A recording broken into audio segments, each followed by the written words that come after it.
Ça fait maintenant un mois que je suis parti en road trip en France avec mon van aménagé. Et vous avez été nombreux à me poser des questions durant ce mois. Comment je gère la solitude, l'argent, la nourriture. Bref, cette vidéo a pour but d'aborder tous les thèmes pour répondre au mieux à vos questions. Alright, est-ce que tout est bon? Le micro sous Lily. Ça va marcher. Je pose ça là, je pose ça là. L'ordinateur, il est mis. Petite boisson quand même avant de commencer. On n'est pas des yinches. Dernière fois que je fais ça. Mais je crois que c'est bon, on peut y aller. Les amis, bonjour, bienvenue dans cette nouvelle vidéo. J'espère que vous allez bien. Moi ça va. Moi, et je sais pas pourquoi je parle comme Nicolas Sarkozy, je sais pas. Mais ne me demandez pas. Oui, moi ça va assez bien. Aujourd'hui, une vidéo, comme vous pouvez le voir, assez cosy. On va pas être dehors parce que vous l'écoutez peut-être pas, mais il pleut. Je suis à Étretat, en Normandie, et le temps est, pour être poli, à chier, tout simplement, il a chié, voilà.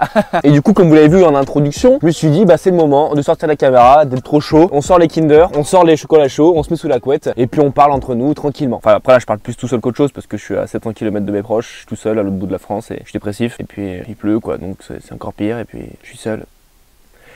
Allez, et comme je l'ai dit, vous avez été nombreux à me poser des questions. Et aujourd'hui, enfin, j'ai pu condenser toutes les questions les plus pertinentes et je vais pouvoir vous y répondre. Alors si vous êtes chaud, on y va. Let's go. Pourquoi es-tu parti ? Alors pour savoir pourquoi je suis parti, qu'est-ce qui m'a donné l'envie de partir pendant ce séjour, il faut remonter un peu plus loin. J'ai donc 15 ans, je sors d'un brevet des collèges et je commence un cursus en alternance d'un bac pro vente. Et je fais donc de l'alternance pendant 3 ans pendant mon lycée. Après le lycée, je commence à faire des études supérieures et je les commence également en alternance. Vous me voyez venir, je fais 5 ans d'alternance, ce qui me fait un total de 8 ans. 8 ans d'alternance, 8 ans de travail où j'ai bossé assez jeune, du coup depuis l'âge de 15 ans. Et j'ai pas vraiment pu prendre le temps de me poser, de voyager, de voir un peu le monde et tout simplement un peu kiffer ma vie. Et j'avais évidemment, ça je l'ai pas dit, mais une petite fibre du voyage, un petit goût du voyage parce que j'ai vécu 8 ans au Portugal et 3 ans au Sénégal et j'ai évidemment visité d'autres pays. J'avais déjà ce goût du voyage parce que depuis tout petit j'ai voyagé. Donc là j'avais vraiment envie, je pouvais pas à cause de l'alternance, à cause des études, des contrats de travail, etc. J'ai pas pu, donc là, fin des études, fin du master, j'ai dit stop, je prends du temps pour moi et cette fois-ci je pars enfin. Je me suis donc pris une année pour moi, pour pouvoir développer mes projets personnels et ne pas rentrer tout de suite dans le monde du travail, métro, boulot, dodo, quelque chose qui m'angoissait énormément. Et dans cette année, dans mes projets, il y avait 1 mois et demi, 2 mois en van pour faire le tour de la France. Donc je me suis dit c'est le moment ou jamais et je suis parti tout simplement et je ne regrette absolument pas. Pourquoi visiter la France ? Alors très bonne question Kylian, merci beaucoup. Et bien tout simplement parce que je voulais partir faire un van tour dans toute l'Europe initialement. Et puis au fur et à mesure, je me suis rendu compte que je connaissais pas mon pays, en tout cas toutes ces régions, tous ces paysages. Et après les documentaires, les témoignages, etc., je me rends compte que la France est l'un des plus beaux pays, si ce n'est le plus beau pays du monde. Et je voulais tout simplement me faire mon propre avis. Et parce qu'on a surtout un pays extraordinaire, culturellement, en termes d'histoire, de paysage, de nourriture. Et je pense que ça vaut le coup de prendre 1 mois et demi, 2 mois pour essayer de faire un maximum de choses en France, dans ce très beau pays. Ah là, ça me donne envie de chialer tout ça. Ah t'es con Kylian. Qu'en pensent tes proches ? Eh ben écoute, ça tombe bien que tu me poses cette question Xavier, merci beaucoup. Parce que j'ai envoyé cette question là à mes proches et j'ai reçu une réponse ce matin et j'ai pas ouvert donc on va l'ouvrir ensemble. Donc là je suis tout excité donc je suis très impatient. Évidemment j'ai pas ouvert. Allez c'est parti, let's go. Faut pas que je pleure. Qu'est-ce qu'on pense du départ d'Oscar? Effectivement, ça risque de faire un petit peu bizarre. Enfin, il s'est barré parce qu'il me casse vraiment les couilles, lui. Hein. Là, je fais un tour de van. On passe des soirées plus tranquilles quand il est pas là. Putain, c'est clair. Vrai ou faux? Rien à foutre. Donc, salut, bisous. Non, mais c'était pour rigoler, je pense.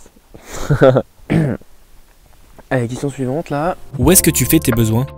Pour de ce qui est mes besoins, je suis un homme de Cro-Magnon. Non, c'est pas ça. Les pipis, tout ça, c'est dehors, c'est debout, un petit peu au-dessus d'un buisson et ça le fait largement. Mais ce qui est un peu plus complexe, c'est de trouver une organisation pour le caca. Ouais, le caca, ouais. Si tu rentres à 15 ans, grandis un peu. Donc pour ce qui est du caca, hein, si je puis dire, eh bien je fais principalement dans mon évier. C'est comme ça, c'est directement... Non, j'ai une toilette sèche que j'utilise, mais que j'utilise très rarement parce que moi, dès que je suis en nature, j'ai aucun problème là-dessus, c'est dans la nature. Mais dès que je suis en ville, etc., eh ben c'est dans la toilette sèche. Ensuite, c'est dans un sac plastique et généralement, je me mets à côté d'une poubelle, ce qui fait que ça fait... Ce qui fait que je fais mes petits besoins, sac plastique, toilette, ça prend 5 minutes. Comment est-ce que tu vis la solitude ? Alors la solitude, pour être honnête, elle est très compliquée au début. Non mais la solitude c'est très intéressant parce que je pense que je vais peut-être même faire une vidéo là-dessus où on va parler un peu plus parler de ce sujet-là. Mais la solitude a été au départ assez compliquée à gérer. Je dirais les 2 ou 3 premières nuits ont été un peu compliquées à être seul. Quand tu es dans ton camion et que tu es en pleine forêt et que tu te dis ok je vais être comme ça pendant 1 mois et demi, 2 mois mais tu sais pas quand est-ce que tu rentres, bah t'as qu'une seule envie c'est de rentrer. Donc évidemment t'es pas bien, t'angoisses etc. Mais après ça va un peu mieux, tu prends ton rythme etc.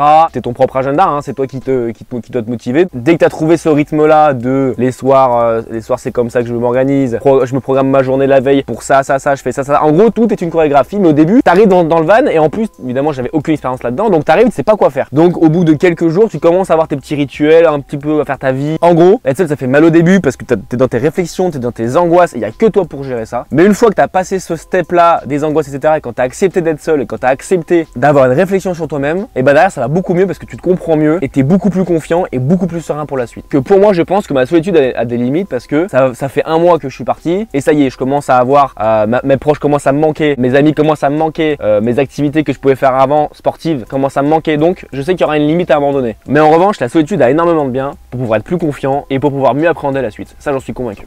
C'est une merde. C'est quoi Sako, cette marque que tu portes dans toutes tes vidéos?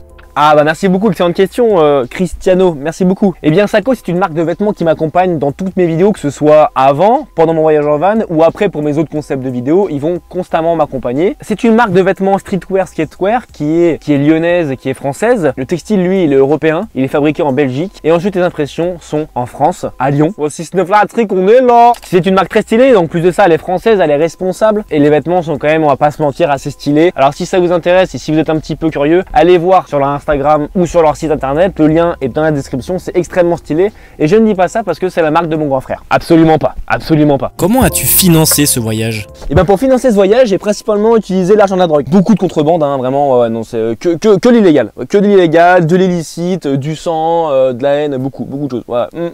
Sinon j'ai mis de côté hein, et puis ça me suffit largement quoi. Comment est-ce que tu fais pour laver tes vêtements, frérot? Eh bien pour de ce qui est de l'hygiène de mes vêtements, je retourne assez régulièrement mes caleçons et mes chaussettes, mais dès que la semelle de la chaussette commence à être un petit peu dure, et ben du coup je l'emmène dans une laverie et je la lave. Voilà. Attends mais je pourrais aller à la laverie plus tôt en fait. Non ça va. Oula je vois trouble. Est-ce que c'est toi qui as aménagé ton van? Je te trouve très mignon. Appelle-moi... Alors non, je ne l'ai pas aménagé, ça nécessite des grandes compétences de plomberie, d'électricité et ça prend un temps énorme et ça demande des compétences que je n'ai absolument pas. Donc au lieu de me faire du mal pour arriver à un résultat qui sera vraiment pas bon, et ben voilà, j'ai décidé d'acheter le van tel quel. Moi j'ai peut-être un peu plus aménagé à l'intérieur et les couleurs, par exemple là avant c'était du blanc, c'était pas comme ça. Les rideaux n'étaient pas là également à l'avant et à l'arrière. Voilà, mais globalement non, ça a été la grosse base a été faite par quelqu'un de passionné qui n'était pas un professionnel du tout et qui a fait un excellent boulot. Comment est-ce que tu fais pour manger? Alors pour manger c'est très simple, je prends l'aliment, je le mets dans la bouche, je mâche et puis j'avale quoi. C'est ça la question? Bon sinon si la question c'est comment je le fais pour me faire à manger etc. Vous l'avez vu dans une de mes vidéos, j'ai un camping gaz, j'ai un placard avec des épiceries, j'ai de l'eau, j'ai de la casserole et voilà, je me fais tout simplement des pâtes, du riz etc. Des bons petits plats, coucouline quoi. Qu'est-ce qu'il dit Philippe? As-tu peur de dormir dehors?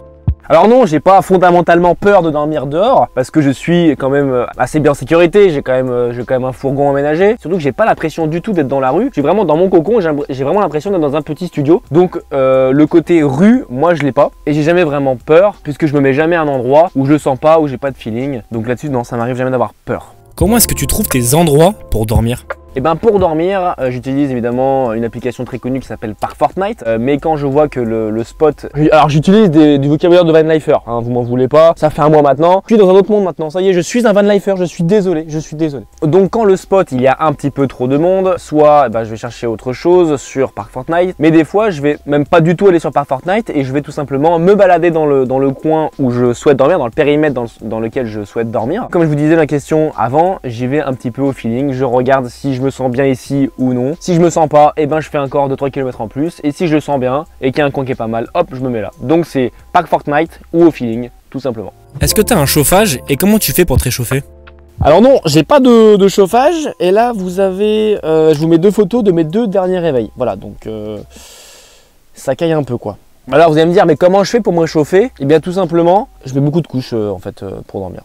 Beaucoup de couches. J'ai un duvet et 3 couettes. Mais j'ai aussi un petit tips, c'est que j'allume mon camping gaz, je me fais chauffer du thé, etc. Et ça me rajoute 1, 2 ou 3 degrés en plus. Voilà, parce que c'est jamais des températures où je suis à 5 degrés. Je suis à minimum 10, allez 7 comme on a pu le voir. En tout cas, ça ira pas en dessous de ça, puisque moi, dans tous les cas, je rentrerai avant les grandes gelées et la neige. Voilà, on serre les fesses, c'est la van life, c'est le côté route. On va pas nous emmerder en plus! Question suivante. Pour toi, la vie vaut-elle le coup d'être fumée avant qu'elle te fume? Eh bien écoute Ribéry, merci. Merci pour cette phrase. En plus c'est le mot de la fin. Donc j'en profite pour vous remercier évidemment d'avoir regardé cette vidéo. J'espère qu'elle vous a plu. N'hésitez pas, vous, si vous avez des questions, à me les poser en commentaire, en DM sur Instagram qui s'affiche juste ici. C'est mon Instagram, allez-y. C'est très important. À 2 doigts de faire le signe Joule. Attention, j'ai fait le signe Joule. Dépêchez-vous, c'est fait. Abonnez-vous, mettez un petit like, ça me fait toujours plaisir pour soutenir. J'arrête tout de suite. Pour soutenir la chaîne, c'est très important. Merci beaucoup d'avoir regardé cette vidéo. Une vidéo un petit peu plus tranquille aujourd'hui, je l'admets. Mais ça fait du bien. Oui.